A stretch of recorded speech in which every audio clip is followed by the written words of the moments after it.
ಮೂರು ಕ್ಷೇತ್ರದ ಉಪಚುನಾವಣೆಯಲ್ಲಿ ಈಗಾಗಲೇ ಕಾಂಗ್ರೆಸ್ ದಿಗ್ವಿಜಯನ ಕೂಡ ಸಾಧಿಸಿದೆ. ಪ್ರಮುಖವಾಗಿ ಚನ್ನಪಟ್ಟಣ ಕ್ಷೇತ್ರದಲ್ಲಿ ನಿಖಿಲ್ ಕುಮಾರಸ್ವಾಮಿಯ ಸೋಲು ಬಹಳ ದೊಡ್ಡ ಮಟ್ಟದ ಚರ್ಚೆಯೂ ಕೂಡ ಆಗ್ತಾ ಇದೆ.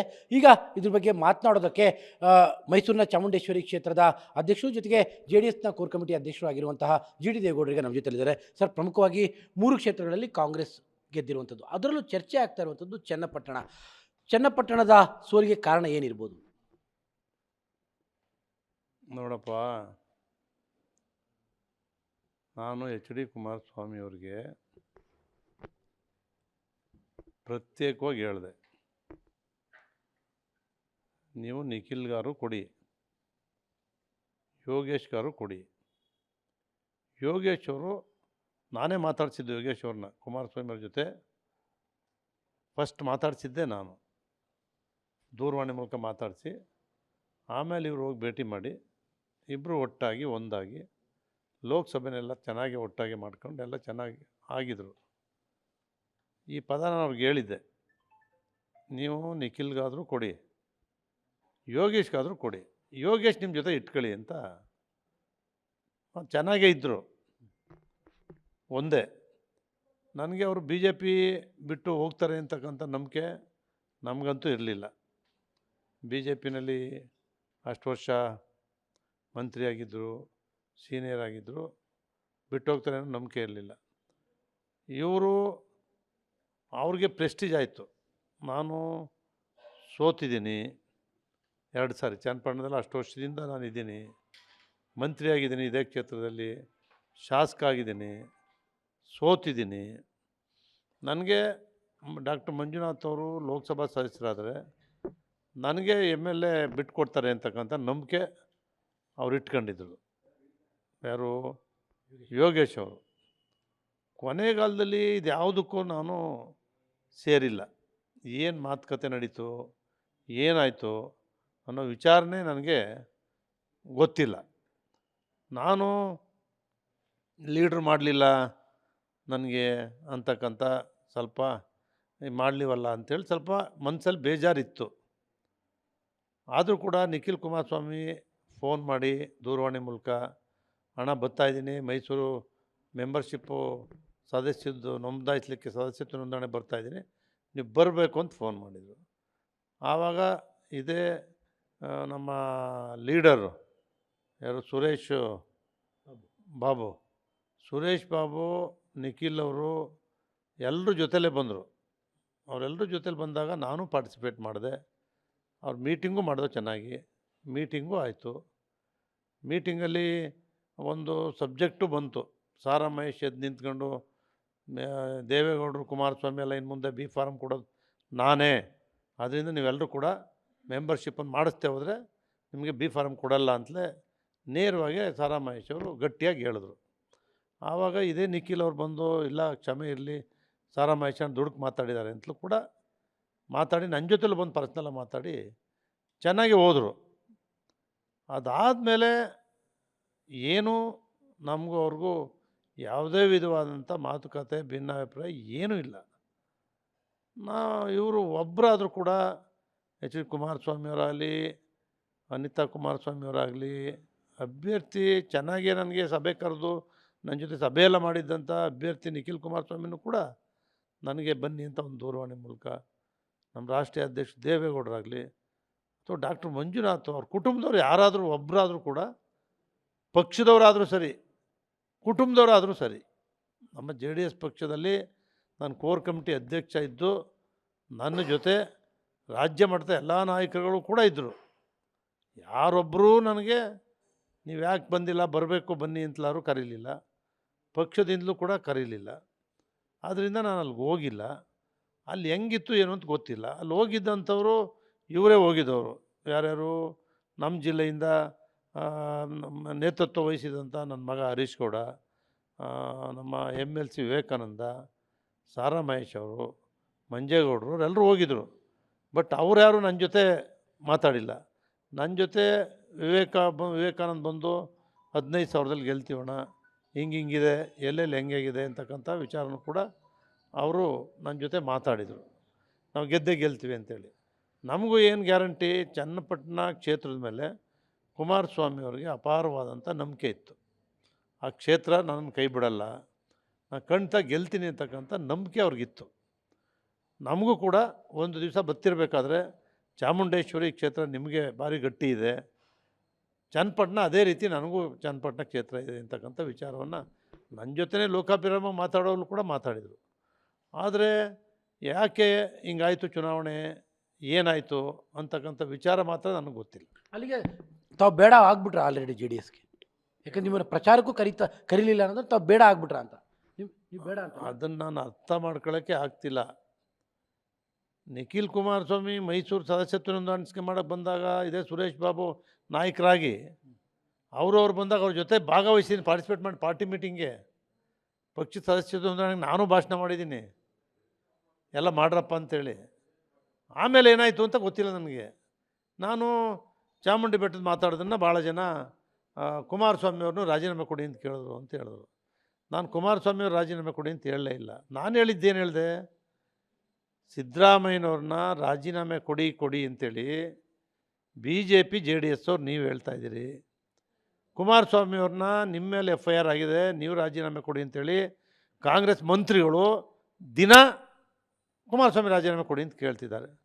ಇನ್ನೊಂದು ಹೊಸದಾಗಿ ಬಂತು, ಅಶೋಕ್ ಅವರು ವಿರೋಧ ಪಕ್ಷದ ನಾಯಕರಿದ್ದಾರೆ, ಅಶೋಕ್ ಅವ್ರನ್ನೂ ರಾಜೀನಾಮೆ ಕೊಡಿ ಅಂತ ಬರೀ ಇದೇ ನಡೀತಾ ಇದೆಯಲ್ಲ ರಾಜ್ಯದಲ್ಲಿ. ಬರೀ ನೀವು ರಾಜೀನಾಮೆ ಕೊಡಿ, ನೀವು ರಾಜೀನಾಮೆ ಕೊಡಿ, ನೀವು ರಾಜೀನಾಮೆ ಕೊಡಿ ಅಂತ ಹೇಳಿದ್ರೆ ಇಡೀ ರಾಜ್ಯದಲ್ಲಿ ಇರ್ತಕ್ಕಂಥ ಶಾಸಕರುಗಳ ಮೇಲೆ, ಮಂತ್ರಿಗಳ ಮೇಲೆ, ನಿಮ್ಮ ಮೇಲೆ, ಎಲ್ಲರ ಮೇಲೂ FIR ಇದೆ. FIRಗೆ ರಾಜೀನಾಮೆ ಕೊಡಬೇಕು ಅಂದರೆ ಸಿದ್ದರಾಮಯ್ಯನವರು ಕೊಡಬೇಕು, ಕುಮಾರಸ್ವಾಮಿಯವರು ಕೊಡಬೇಕು, ಅಶೋಕ್ ಅವರು ಕೊಡಬೇಕು. ಯಾರೂ ಕೊಡ್ತಕ್ಕಂಥ ಅಗತ್ಯ ಇಲ್ಲ. ಈ ಅಭಿವೃದ್ಧಿ ಮಾಡ್ತಕ್ಕಂಥದ್ದು ಬಿಟ್ಟು ದಿನನಿತ್ಯ ಕೇಂದ್ರದಲ್ಲಿ ಸಚಿವರಾಗಿರ್ತಕ್ಕಂಥ ಕುಮಾರಸ್ವಾಮಿಯವರು ಕೇಂದ್ರ ಸರ್ಕಾರದ ಯೋಜನೆಗಳನ್ನು ರಾಜ್ಯಕ್ಕೆ ಕೊಡಬೇಕು. ಮುಖ್ಯಮಂತ್ರಿ ಆಗಿರ್ತಕ್ಕಂಥ ಸಿದ್ದರಾಮಯ್ಯನವರು, DK ಶಿವಕುಮಾರ್, ನಿಮಗೂ ಹೇಳ್ತೀನಿ, 5 ಗ್ಯಾರಂಟಿ 20 ಗಂಟೆ ಆಯಿತು ನಿಮ್ಮದು, ಇನ್ನು ಮುಂದೆ ಅಭಿವೃದ್ಧಿ ಕೆಲಸ ಮಾಡಿ ಅಂತಕ್ಕಂಥ ಒಂದು ಸಂದೇಶವನ್ನು ಚಾಮುಂಡಿ ಬೆಟ್ಟದ ಮೇಲೆ ನೇರವಾಗಿ ಹೇಳಿದ್ದೀನಿ. ರಾಜೀನಾಮೆ ಕೋರ್ಟು ನ್ಯಾಯಾಲಯ ಏನು ತೀರ್ಪು ಕೊಡುತ್ತೆ, ಆ ತೀರ್ಪು ಕೊಟ್ಟಾಗ ಯಾರೂ ದೊಡ್ಡವರಲ್ಲ ನ್ಯಾಯಾಲಯಕ್ಕಿಂತ. ಆವತ್ತು ರಾಜೀನಾಮೆ ಕೊಡಬೇಕಾ, ಅವ್ರು ಜೈಲಿಗೆ ಹೋಗ್ಬೇಕಾ, ನ್ಯಾಯಾಲಯ ತೀರ್ಮಾನ ಮಾಡುತ್ತೆ. ಇದನ್ನು ತಪ್ಪು ತಿಳ್ಕೊಂಬಿಟ್ರಾ? ಇದನ್ನೇ ಅವ್ರು ತಪ್ಪು ತಿಳ್ಕೊಂಡೇ ಮಾತಾಡಿಲ್ಲ ಅಂತ ನನ್ನ ಭಾವನೆ. ಅವತ್ತಿಂದ ಮಾತಾಡಿಲ್ಲ, ನನ್ನ ಮನಸ್ಸಿನ ಭಾವನೆ. ಅಲ್ಲ, ಅದೇ ನಿಮ್ಮ ಮಗ ಸಕ್ರಿಯರಾಗ್ತಾರೆ, GT ದೇವೇಗೌಡರು ಮಾತ್ರ ಸೈಡ್ಲೈನ್ಗೆ ಬರ್ತಾರೆ ಅಂತ. ಅದು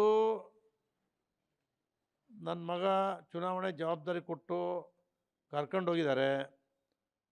ದೇವೇಗೌಡರು ಯಾವತ್ತೂ ಕೂಡ ಮೈಸೂರಿಗೆ ನನಗೆ ಹೇಳ್ದೆ ಬರ್ತಿರಲಿಲ್ಲ. ಮದುವೆಗೂ ಬಂದಿದ್ದಾರೆ, ಸಾರಾಮಹೇಶನ ತೋಟಕ್ಕೂ ಹೋಗಿದ್ದಾರೆ. ನನಗೆ ಒಂದೇ ಒಂದು ದೂರವಾಣಿ ಮಾಡಿಲ್ಲ. ಯಾವತ್ತೂ ಮೈಸೂರು ಬರಬೇಕಾದ್ರೆ ದೂರವಾಣಿ ಮಾಡದೆ ಬರ್ತಿರಲಿಲ್ಲ. ಮದುವೆಗೂ ಬಂದಿದ್ದಾರೆ, ಸಾರಾಮಹೇಶನ ತೋಟಕ್ಕೂ ಹೋಗಿದ್ದಾರೆ. ನನಗಂತೂ ವಿಷಯ ತಿಳಿಸಿಲ್ಲ, ನನಗೆ ಅವರು ಕೂಡ ದೂರವಾಣಿ ಫೋನ್ ಮಾಡಿಲ್ಲ. ನಿಖಿಲ್ ಅವರು ಬರ್ತಾರೆ, ಹರೀಶ್ ಗೌಡ ಮನೆಗೆ ಅವ್ರ ದಂಪತಿಗಳು ಬರ್ತಾರೆ, ಅಲ್ಲಿ ಹೋಗ್ತಾರೆ, ನಮ್ಮ ಮನೆಗೇನು ಬಂದಿಲ್ಲ. ಈ ರೀತಿ ಸಂಪರ್ಕ ಹರೀಶ್ ಗೌಡನ ಜೊತೆ ಇಟ್ಕೊಂಡಿದ್ದಾರೆ. ಅವರು ನನ್ನ ಜೊತೆ ಸಂಪರ್ಕ ಕಟ್ ಮಾಡಿದ್ದಾರೆ. ಅಲ್ಲ, ಅದನ್ನೇ ನಾನು ಕೇಳ್ತಾರೆ, ಅಷ್ಟು ದೂರ ಬೇಡ ಆಗ್ಬಿಟ್ರೆ GT ದೇವೇಗೌಡರು ಅಂತ JDS? ಅದನ್ನ ಅವರೇ ಹೇಳ್ಬೇಕಪ್ಪ, ನಾನು ಹೆಂಗೆ ಹೇಳಲಿ, ನಾನು ಏನಂತ ಹೇಳಬೇಕು, ನನಗೇನು ಗೊತ್ತಾಗ್ತಾ ಇಲ್ಲ. ಅಲ್ಲ, ಅಂದರೆ ನೀವು ಹತ್ರ ಇರೋಕ್ಕೆ ಟ್ರೈ ಮಾಡ್ತಾ ಇದ್ರೆ ಅವರೇ ನಿಮ್ಮನ್ನು ದೂರ ತಳ್ತಾ ಇದ್ದಾರೆ. ನಾನು ಯಾವತ್ತೂ ಅವ್ರು ಏನೇ ಮಾಡಿದ್ರು ದೂರ ಹೋಗಲಿಲ್ಲ. ಸಹಕಾರ ಚುನಾವಣೆಯಲ್ಲಿ ನಮ್ಮ ವಿರುದ್ಧವಾಗೇ, ನಮ್ಮ ಪಕ್ಷದ ಅಭ್ಯರ್ಥಿಗಳ ವಿರುದ್ಧವಾಗೇ ಅವ್ರು ಚುನಾವಣೆ ಮಾಡಿದ ದಿವಸನೂ ಕೂಡ ಅವ್ರ ಬಗ್ಗೆ ಗೌರವಯುತವಾಗೇ ನಾನು ಮಾತಾಡಿದ್ದೇನೆ. ಪ್ರಾಮಾಣಿಕವಾಗಿ, ದೇವ್ರ ಮೆಚ್ಚ, ಆತ್ಮಸಾಕ್ಷಿಯಾಗಿ, ಕೋರ್ ಕಮಿಟಿ ಅಧ್ಯಕ್ಷ ಆಗಿ ಎಲ್ಲ ಜಿಲ್ಲೆಗಳಿಗೂ ಹೋಗಿ ಪ್ರಾಮಾಣಿಕವಾಗಿ ಮಾಡಿದ್ದೀವಿ. ನಮ್ಮ ಪಕ್ಷದ ನಾಯಕರುಗಳಿಗೂ ಕೂಡ ಗೊತ್ತು, ಜನರು ಕೂಡ ಗೊತ್ತು. ನಾನು ಯಾವತ್ತೂ ಕೂಡ ಎಲ್ಲ ಜನರು ರಾಜ್ಯಕ್ಕೆ ಇನ್ನು ಮುಂದೆ ನೀವೇ ಈ ಪಕ್ಷ ಉಳಿಸ್ಬೇಕು ಅಂತಕ್ಕಂಥ ಕೂಗು ಎಲ್ಲ ಜನರು, ಬೆಂಗಳೂರಿನ ಪಕ್ಷದ ಪದಾಧಿಕಾರಿಗಳು, ಕಾರ್ಯಕರ್ತರು ಕೂಡ ಬಂದು, ಸರ್ ನಿಮ್ಮ ಮೇಲೆ ನಂಬಿಕೆ ಇದೆ, ನಿಮ್ಮ ಜೊತೆ ಬರ್ತೀವಿ, ನಾವು ಪಕ್ಷ ಕಟ್ಟೋಣ ಅಂತಕ್ಕಂಥದ್ದನ್ನು ಎಲ್ಲರೂ ಒಳ್ಳೆ ಉತ್ಸಾಹದಿಂದ ಮಾಡಿದರು. ಇವರು ಯಾಕೆ ಆ ಸಂದರ್ಭದಲ್ಲಿ ನಾನು ಹೇಳಿದೆ ನೋಡಿ, ಪ್ರಹ್ಲಾದ್ ಜೋಶಿಯವರು ಇದ್ದರು, ಅಶೋಕ್ ಅವರು ಇದ್ದರು, ಅಶ್ವಥ್ ನಾರಾಯಣೂ ಇದ್ದರು, ಕುಮಾರಸ್ವಾಮಿಯವರು ಇದ್ದರು, ಒಂದು ಮೀಟಿಂಗ್ ಮಾಡಿ ಅವರು ಹೋದರು. ಇಲ್ಲ ಜಿ ಟಿ ದೇವೇಗೌಡ ಸಮರ್ಥ ಸ್ಟೇಟ್ಮೆಂಟ್ ಬರ್ತಾ ಇದೆ ಅಂತ ಪ್ರಹ್ಲಾದ್ ಜೋಶಿಯವರೇ ಹೇಳಿದ್ರು ಸಭೆಯಲ್ಲಿ ಕುಮಾರಸ್ವಾಮಿಯವ್ರ ಮುಂದೆ. ಸಮರ್ಥವಾಗಿ ಜಿ ಟಿ ದೇವೇಗೌಡರು ಮಾಡ್ತಾಯಿದ್ದಾರೆ, ಇಲ್ಲ ಅವರು ವಿರೋಧ ಪಕ್ಷದ ನಾಯಕರಿಗೆ ಸೂಟಬಲ್ ಇದ್ದಾರೆ, ನಿಭಾಯಿಸ್ತಾರೆ ಬಿಡಿ ಅಂತಲೇ ಅವರು ಕೂಡ ಹೇಳಿದ್ರು.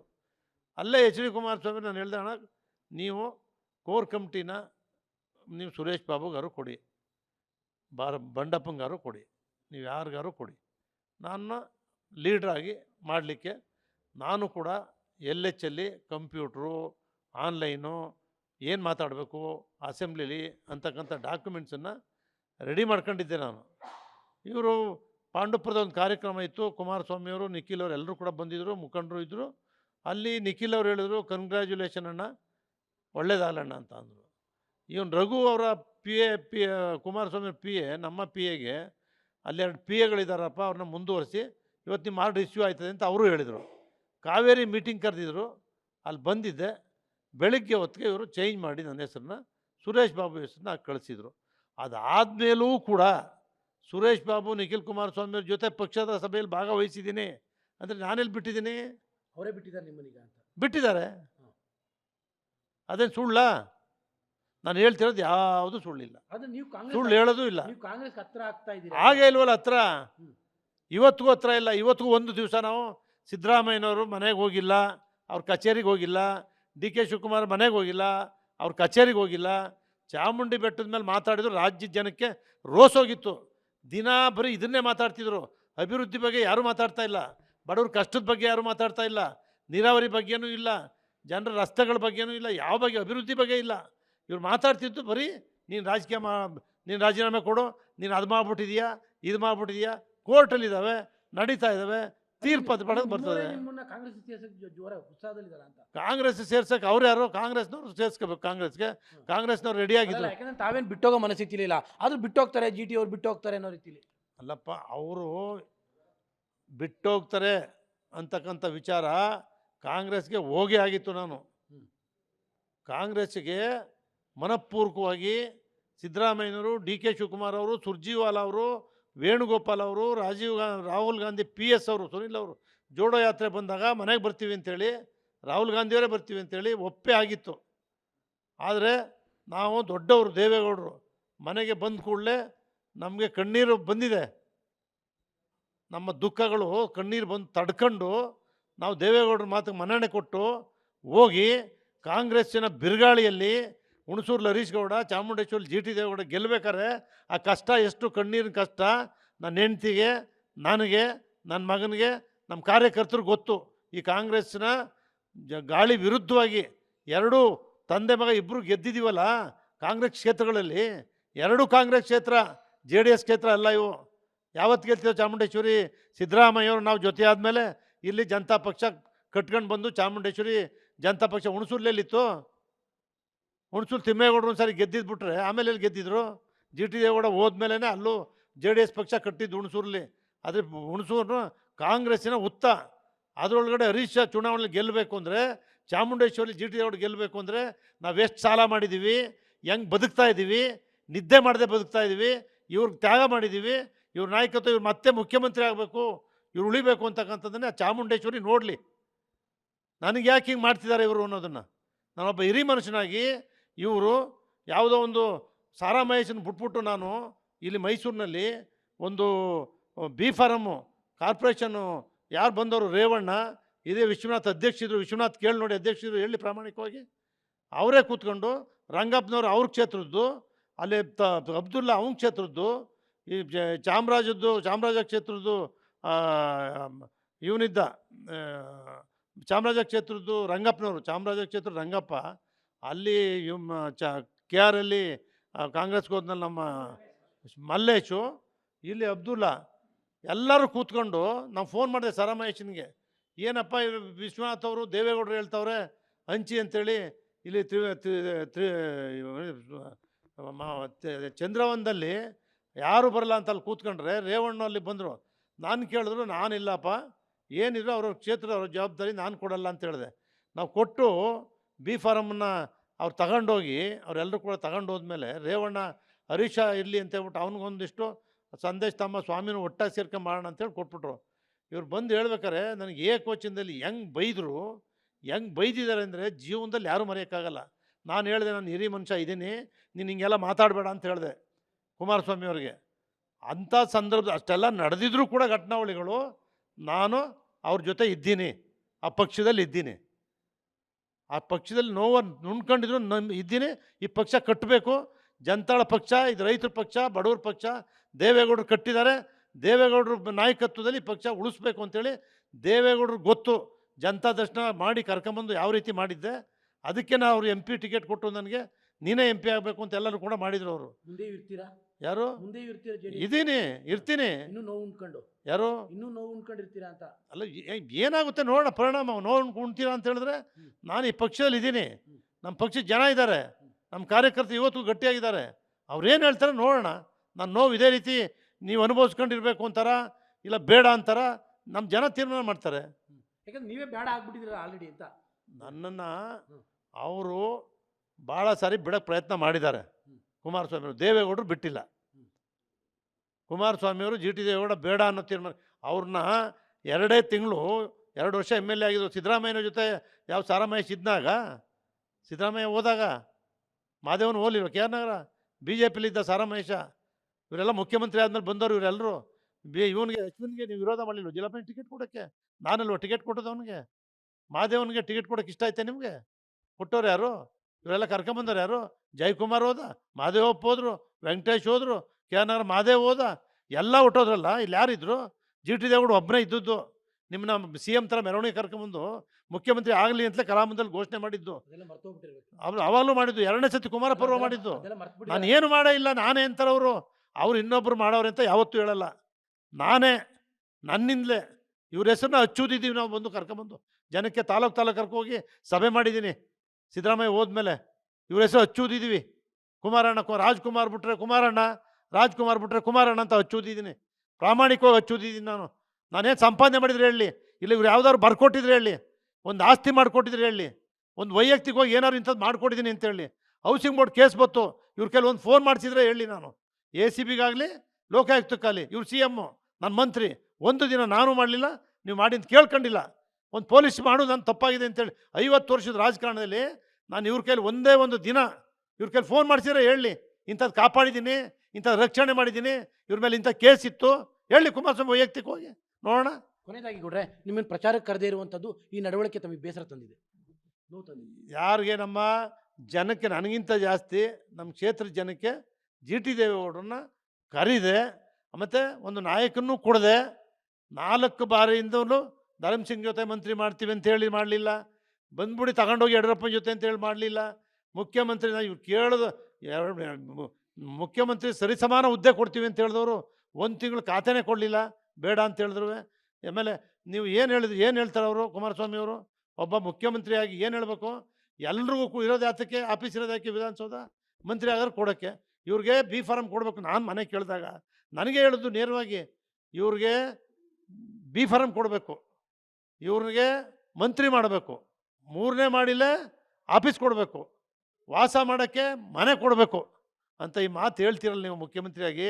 ಇದೆಲ್ಲ ತಡ್ಕೊಂಡು ನಾನು ನಿಮ್ಮ ಜೊತೆ ಇಲ್ವಾ? ನನಗೆ ಹೇಳಿದ್ರಲ್ಲಿ ನೇರವಾಗಿದ್ನೆಲ್ಲ GT ದೇವೇಗೌಡನಿಗೆ ನಾನು ತಡ್ಕೊಂಡು ನಿಮ್ಮ ಜೊತೆ ಇಲ್ವಾ? ನಿಮ್ಗೆ ಯಾವ ಥರ ಮಾತಾಡಿದ್ದೀನಾ? ಒಂದು ದಿನ ಇಷ್ಟೆಲ್ಲ ಆದರೂ ಭಾರಿ ದುಃಖ ಆದಾಗ, ನೋವಾದಾಗ ಮಾತಾಡಲೇಬೇಕಲ್ಲ. ಯಾರು ಗೊತ್ತಿದೆ? ಇವೆಲ್ಲ ರಾಜ್ಯ ಜನಕ್ಕೆ ಗೊತ್ತಿದೆಯಾ? ನಮ್ಮ ಕ್ಷೇತ್ರ ಜನಕ್ಕೆ ಹೇಳಿದ್ದೀನಾ ಯಾವತ್ತಾರು ಹಿಂಗಿದೆ ಕಂಡ್ರು ಅಂತ, ಹಿಂಗಾಯ್ತು ಅಂತ? ಯಾವತ್ತೂ ಹೇಳಿಲ್ಲ. ಇವರು ಈಗಲೂ ನಮಗೇನು ಸಿಟ್ಟು, ಆ ಹುಡುಗನ ನಿಖಿಲ್ ಕುಮಾರಸ್ವಾಮಿನ ಇವರು ಇಷ್ಟು ಆ ಕ್ಷೇತ್ರದಲ್ಲಿ ಇದ್ದು, ಇವರು ಆ ಕ್ಷೇತ್ರ ಇಷ್ಟು ವರ್ಷ ಆಳಿ, ಮುಖ್ಯಮಂತ್ರಿ ಆಳಿ, ಆ ಕ್ಷೇತ್ರದಲ್ಲಿ ಆ ನಿಖಿಲ್ ಕುಮಾರಸ್ವಾಮಿನ ಗೆಲ್ಸೋಕ್ಕಾಗಲ್ಲ ಅಂದಮೇಲೆ ಯಾಕೆ ನಿಲ್ಲಿಸ್ಬೇಕಾಗಿತ್ತು? ಇವರು BJP ಜೊತೆ ಹೆಂಗಿದ್ರು ಇದ್ರಿ ನೀವು ಕೇಂದ್ರ ಮಂತ್ರಿಯಾಗಿ, ಕೊಡಬೇಕಾಯ್ತು ಯೋಗೇಶ್ವರ್ಗೆ ಟಿಕೆಟಾ? ಮೊದಲೇ ಅನೌನ್ಸ್ ಮಾಡಬೇಕಾಯ್ತು, ಅನೌನ್ಸ್ ಮಾಡಬೇಕಿತ್ತು. ಯಾರು ಕೇಳ್ತಾರೆ ಇವ್ರಿಗೆ? ಯಾರು ಹೇಳೋರವ್ರೆ? ದೇವೇಗೌಡರಿಗೆ ಪಾಪ ಅವ್ರಿಗೆ ಇವ್ರು ಏನು ಹೇಳ್ತಾರೆ ಅದಕ್ಕೆ ಸೈನ್ ಹಾಕ್ಬೇಕು. ದೇವೇಗೌಡರ ಮಟ್ಟಕ್ಕೆ ಬಂದ್ಬಿಟ್ಟವ್ರೆ. ಆಯ್ತಾ ಇಲ್ಲ? ಇವ್ರು ಬಿಟ್ಟು ಒಂದು ಸೈನ್ ಇನ್ನೊಂದು ಲೆಟ್ರಿಗೆ ಹಾಕೋಕ್ಕಾಗಲ್ಲ. ಇವ್ರು ಹಾಕಿ ಅನ್ಬೇಕು ಸೈನ್, ಅವ್ರು ಹಾಕಬೇಕು. ಆ ಮಟ್ಟಕ್ಕೆ ದೇವೇಗೌಡರು ಬಂದುಬಿಟ್ಟಿದ್ದಾರೆ. ಇನ್ಯಾರನ್ನ ಕೇಳೋದು ನಾವು? ಯಾರಿಗೆ ಹೇಳ್ಕೋಬೇಕು? ದೇವೇಗೌಡರ ಜೊತೆ ಹೇಳ್ಕೊಂಡ್ರೆ ಏನಾಯ್ತದೆ? ಏನೂ ಆಗಲ್ಲ. ಇದು ಜಿ ಟಿ ದೇವೇಗೌಡರ ಮಾತು. ಅಂದರೆ ತಮ್ಮನ್ನು ಪ್ರಚಾರಕ್ಕೂ ಕೂಡ ಯಾರೂ ಕರೀಲಿಲ್ಲ. ಜೊತೆಗೆ ಗೆಲ್ಲಿಸ್ಕೊಳ್ಳೋಕ್ಕೆ ಆಗದೇ ಇದ್ದಂಥ ಸಂದರ್ಭದಲ್ಲಿ ಮಗನನ್ನು ನಿಲ್ಲಿಸಿ ಆ ಪರೀಕ್ಷೆ ಯಾಕೆ ಮಾಡಬೇಕಾಗಿತ್ತು ಅನ್ನುವಂಥದ್ದು ಅವರ ಪ್ರಶ್ನೆ. ಕ್ಯಾಮ್ರಾ ಪರ್ಸನ್ ಕಾರ್ತಿಕ್ ಜೊತೆ K P Nagaraj, public TV, Mysuru.